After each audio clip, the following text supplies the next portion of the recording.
Hey, what's up? Back again with another episode of Not Yet Millionaires podcast. This is episode 2. And today we'll be talking about personal finances. So yeah, I hope you guys enjoy it. So beginning this episode, let's talk about personal finance. I know that's what our podcast is about. Like, it might sound difficult to you guys, but it's actually pretty simple. It's basically just acquiring assets and limiting liabilities and expenses and stuff. Yeah. All right. So let's explain.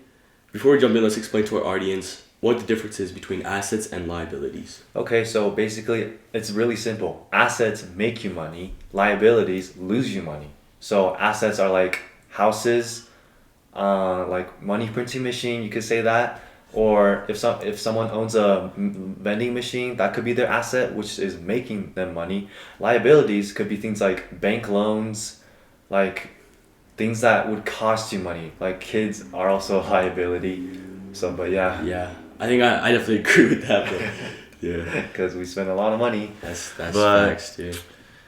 So I think even adding on to that, assets are really they definitely get you somewhere, and I think that so when I started my financial journey, I tried to eliminate all my liabilities. So what I first began doing is I kind of began tracking all my money in, all my money out, and then it just came from there. You know what I'm saying? Yeah. I feel like I saw it on your whiteboard. You have the T thing. Yeah. You have assets and liabilities, and you will list all of the assets you have and all the liabilities you have. Like liabilities such as Apple Music, that could be also a liability because it's charging every single month. Your phone data, something like that. Yeah, phone data. So basically, what I would suggest first is to just get a whiteboard or something in your room, write a T column, and put assets, liabilities, and write everything. You did. Let's say for all of the assets and liabilities. Yeah, I think for a month is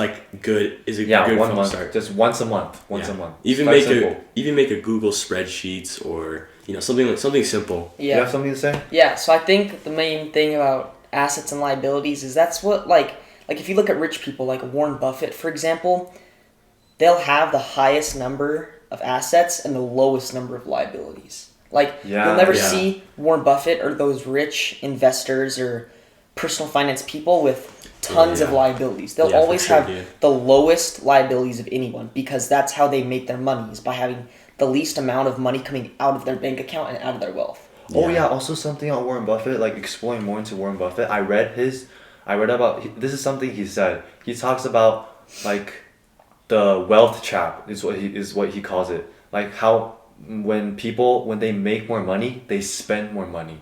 Then they're just back in the same place. They're not actually getting richer.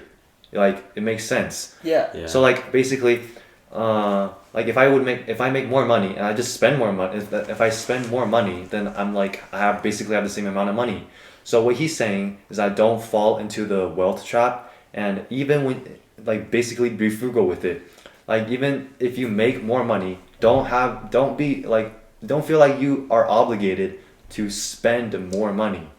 So So in the book I'm reading called The Simple Path to Wealth by J.L. Collins, he's a very successful investor and he's made millions over his life. And one of the things that he said is the most important thing to making his millions was what he did was he saved 70% of whatever his check was, and he would spend that 30%. So even if he wanted a new car, a new house, something expensive, he'd be like, well, is that 30% of my paycheck? If it's over 30%, then he doesn't buy it. He only spends that 30% and puts the rest into investing. And I think that's really important because you can see that he's only spending 30% of his earnings, which means he's gaining a 70% profit out of everything he's earning. I see, yeah. That's really smart. Yeah. So I think diving in more into books, book I just finished is The Millionaire Next Door, and I definitely recommend it. It's a really great read. But basically in there it explains that in order to keep track of your wealth, right, you obviously need to have your assets and limit your liabilities to generate more income. But it also talks about how being frugal is a good aspect of keeping it. And so we actually have an inside joke where it's yo, be frugal with it, bro. Yeah, be frugal with it. Be frugal with it. Yes, sir. Every time we see each other, just spending money on useless stuff. We go up to them and say, be frugal with it. Give them a little slap on the butt. Yeah. Yeah, so like we encourage being frugal because it's good habits to have, especially in the future. When you're older, right? You don't want to spend. You want to limit your liabilities and stuff like that. So, yeah, that's being frugal with it. Yeah, because if you're going to school and you go like for a lunch break during your school, you could either eat the school lunch, or you could go to like a restaurant and pay $8 for your meal. Like you're both getting food. One might not be as good as the other, but do you really need that $8 worth of Chick-fil-A or McDonald's or whatever you're going to spend that on? I don't, like, I used to buy so much during lunch, but now I just eat what I have access to, and I've saved so much money. Yeah, expanding on that, I have tons of experience with that. Right, like just last year when school first started, I would hang out with a bunch of friends, and we always go to Days Market, which is a supermarket right next to our like school, and we always walk there during lunch break and buy stuff. And I don't know why I did it, honestly. I think it was just because like of the friends I was with. So I think it's also important to like surround yourself with people, like-minded people. So do you have something to say about that? Yeah, because if you're surrounding yourself with people who love spending money and love those $2 energy drinks or $2 extra in your kid's meal or whatever, like I don't care. If you're with those kind of people who go on car rides just to buy food, then you're going to be wasting so much money. Yeah. And I think you should surround yourself with people who save money and who also encourage you to save money. Yeah, challenge each other. Get with a bunch of friends, tell them about like saving money and being frugal with it, and just challenge your friends to like be better, and tell them to challenge you too. Like make a bet or something. Like if you spend money, you have to give them $1. So or like something like, for example, that me and my friends used to do, we would say like, okay, whoever spends the least amount of money this week, or whoever spends the least amount of money this week will get like a certain prize or like recognition, or like also whoever spends the most amount of money this week on pointless stuff, they'd get a punishment. Like you could honestly just challenge your friends to say, let's spend let's see how little we can spend this month or this week, or like anything, just anything to save money. Yeah, by the end of that, you'll feel really good about yourself and you want to keep going. And you basically are what you surround yourself with. So if you surround yourself with good people, you will become great. Yeah, that's definitely true. But yeah, let's see. What else? We were talking about Mint. Do you have anything to say about that? Oh yeah, so Mint is a budgeting app, and you guys, I definitely recommend you guys download it. It's on iOS, Android, whatever you guys have.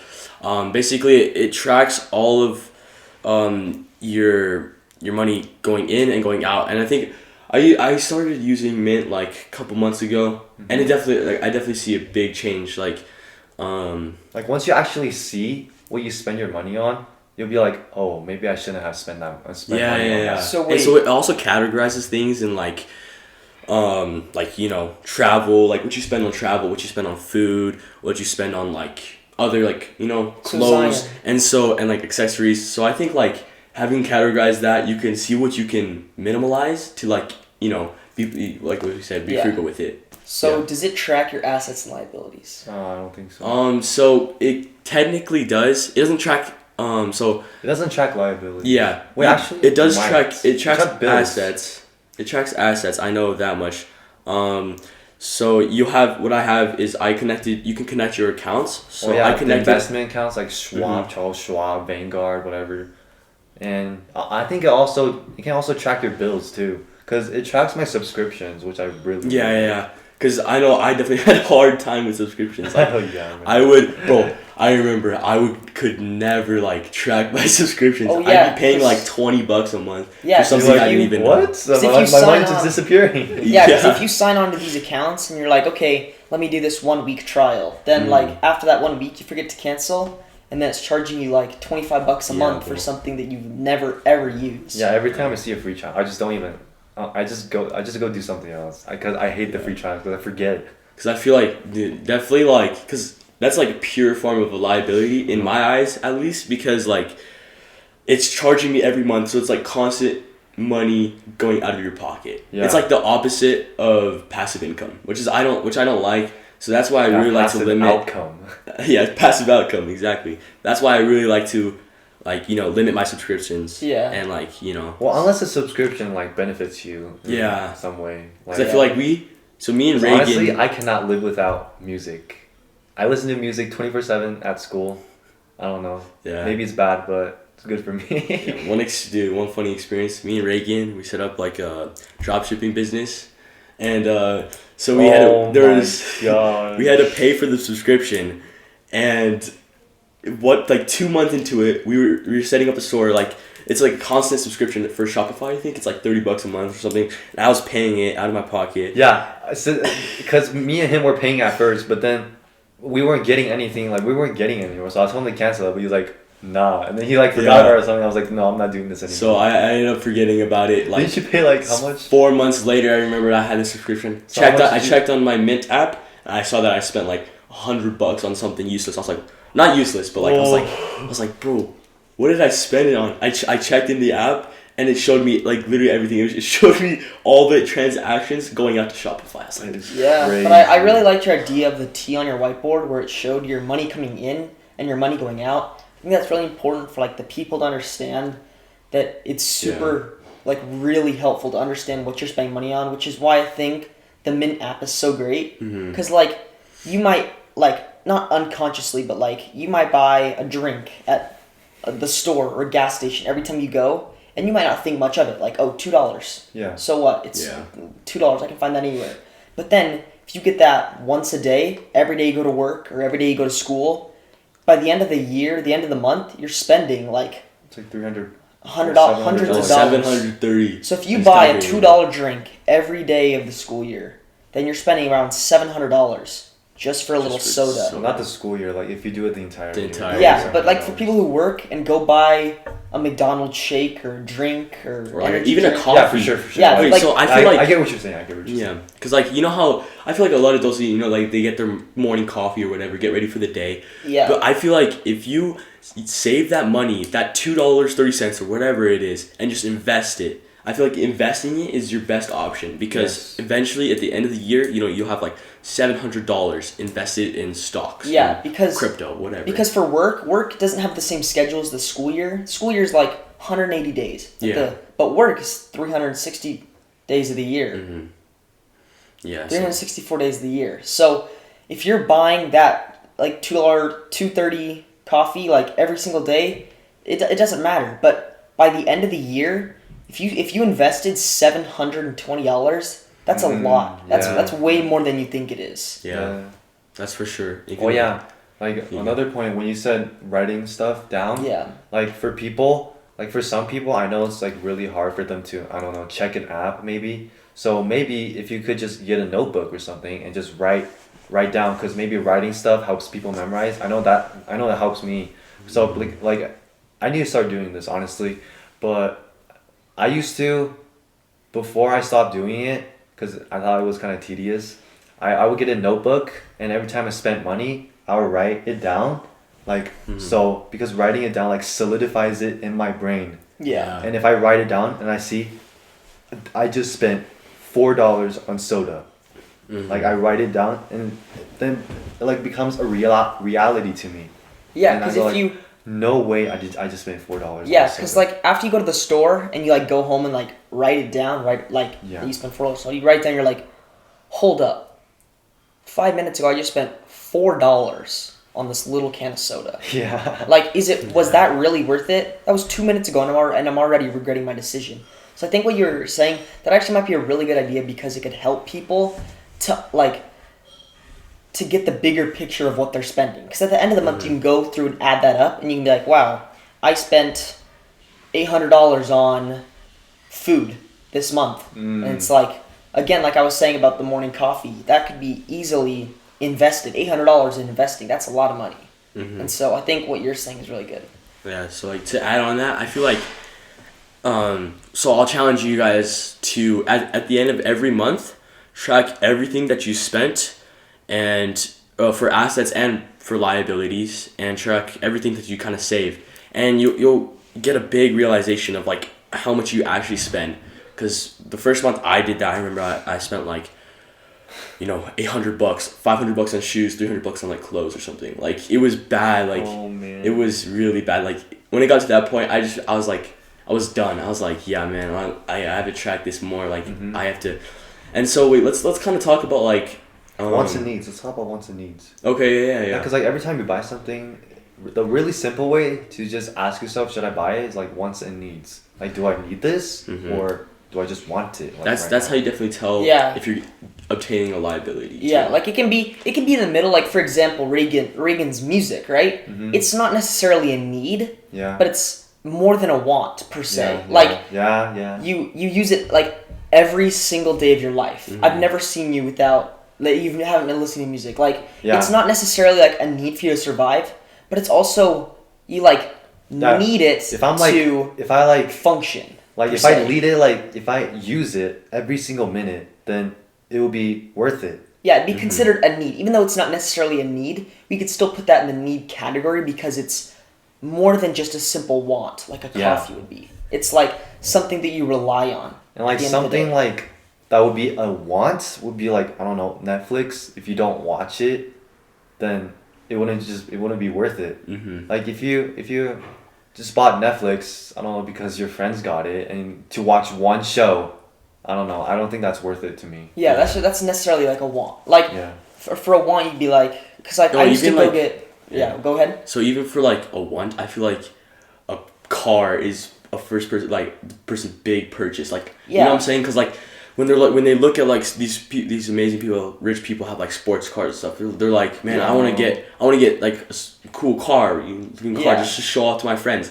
But really, like, do you need that? Like, you don't really need it. Like, you could literally just go buy a freaking bus-up car for like $2,000 on the like something on Facebook Marketplace, and like it's functional. Yeah, like the richest people in the world, like I doubt like Jeff Bezos or those people are pulling up in like a $7 billion car, right? Bro, I read this just today. Like Warren Buffett, he's considered like the frugalist of the frugal. Yeah, I don't know if frugal is, and that's why because he still lives in his like 51,000 house or something. 50,001 square foot house. No, $51,000 house. Oh. Yeah, and his net was like 80 billion or something. Yeah. Bro, no.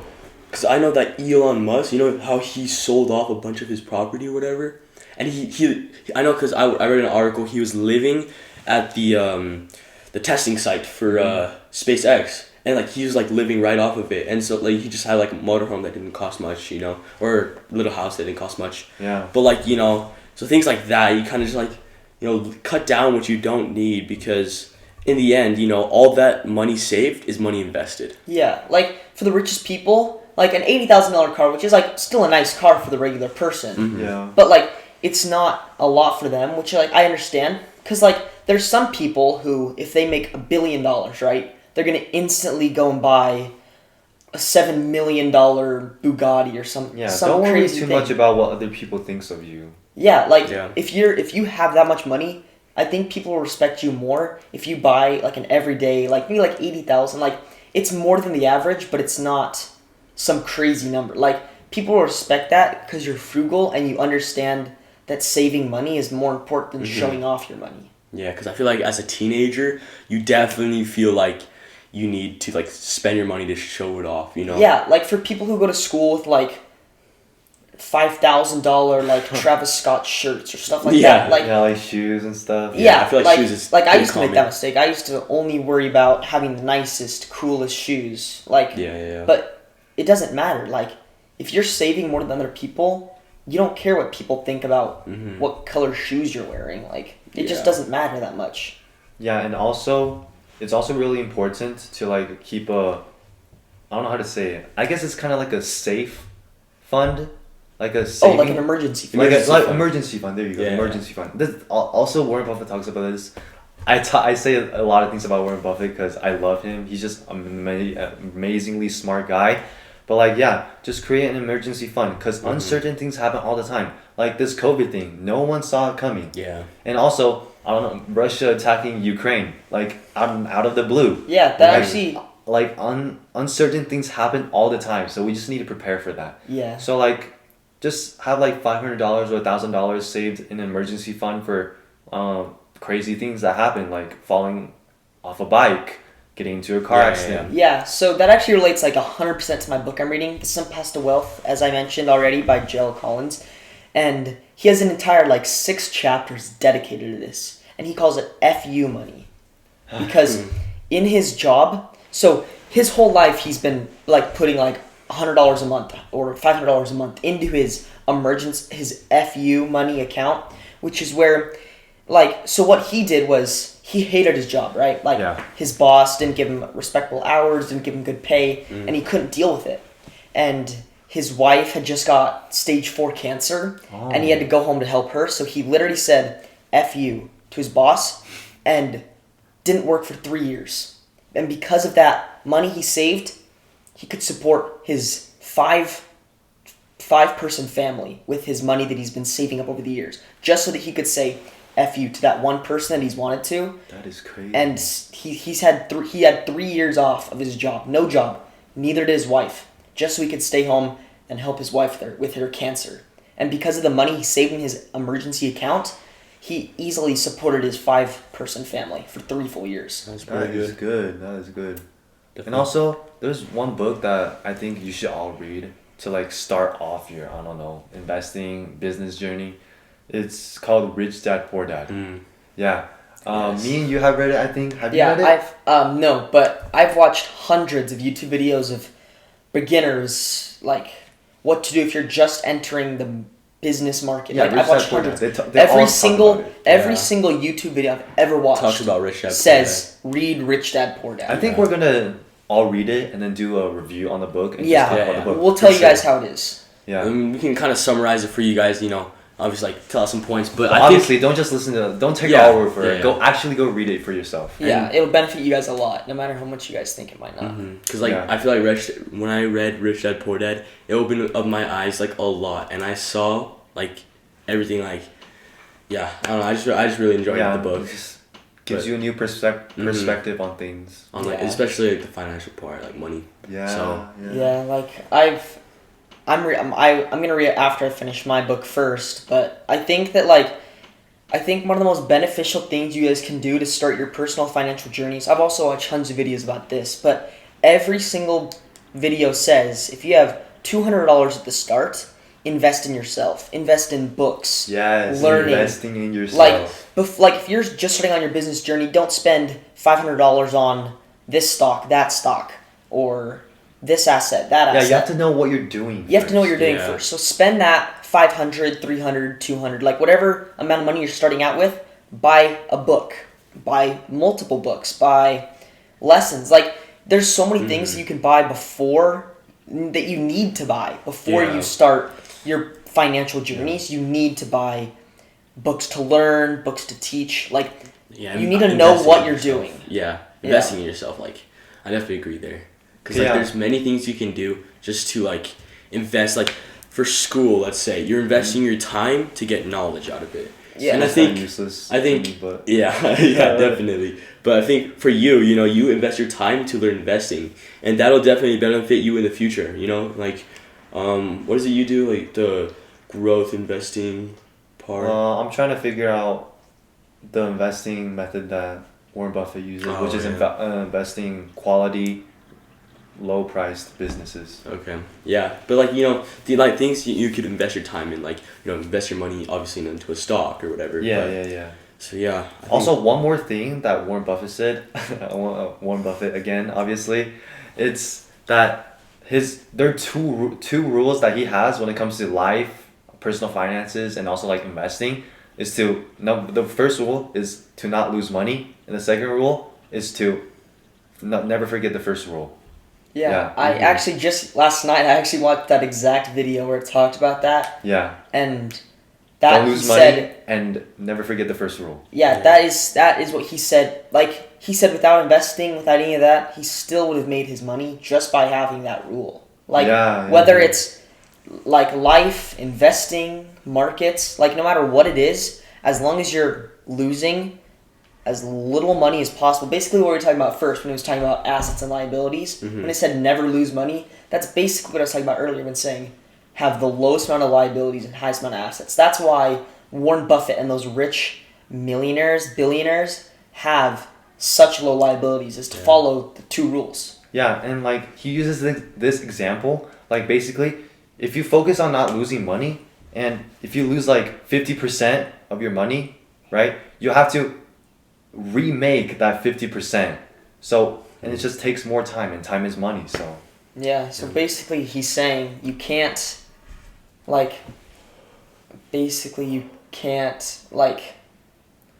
it hurts you more to lose money because time is money. So like you were saying, when you make up that 50% that you lost, you're just wasting that time it took you to make up that 50%, if you know what I mean.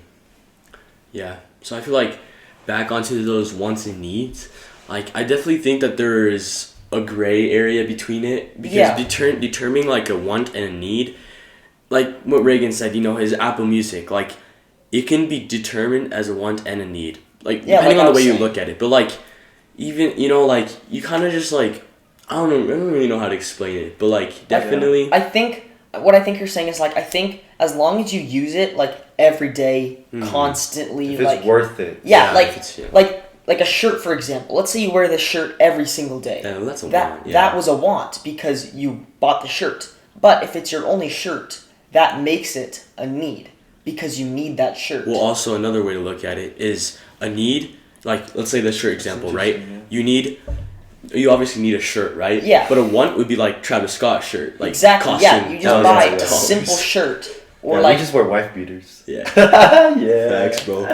Yeah, but like I think there is that gray area you're saying between a want and a need, because if you use it every day, constantly, nonstop, and it's something that, like, it'd be not hard to live without, but like it would make life much less enjoyable per se. Like long term, like an energy drink, for example, is a want because you drink it and it's gone forever. Yeah. But like your Apple Music subscription, as long as you subscribe to it, it goes as long as you want it to go. Yeah, and Apple Music honestly helps me focus. Yeah. I love music. I just love it. Yeah. Yeah. Yeah, dude. Wait, also something else that last thing, promise. Last thing on Warren Buffett. He says to always to find something you will want to do for the rest of your life and to get good at it. So what I want to do, I'm really lucky to have found my passion, which is finance and investing. So I will focus on this thing until I get really good at it, and then I will have sort of a competitive advantage. So it's basically like, and Zion, I don't know, you're really good at coding and stuff, right? Yeah. Like computer stuff. Yeah. So if you just focus on that one thing, learn as much as you can for it, then you can basically, if you know more than anybody else, you can charge whatever price for your services. Yeah, I watched this video and it said as long as you find your passion, like if your passion is designing, right? Yeah, and you're you're get the best, really good at if you're the best designer in the world, you could charge as much money as you want for it because you're the best. Yeah, no one is better than you. Company would pay you anything for your services. So for you, if you become, let's say, you spend years and years just mastering your coding skills, you could charge like $1 or $1 million, depending on what you want to charge, because you're so valuable to the people who want your services because you're the best. Yeah. If you're like intermediate, then they're gonna pay you what they want to pay you. You're basically living under their pay. But if you're the best there is, they're living under your pay because you choose what you want to pay. Yeah. All right. So in summary, right, you want to track in and your money out let's say at the end of the month, track all your money going in, going out, right? Yeah, but every time when you have expenses and stuff, write it down immediately, or else you're gonna forget. Or either write it down or use the app. If you're using like a credit card or something like that. Yeah. And then always have the lowest liabilities, highest assets to get the max amount of money out of life, I guess, or per se.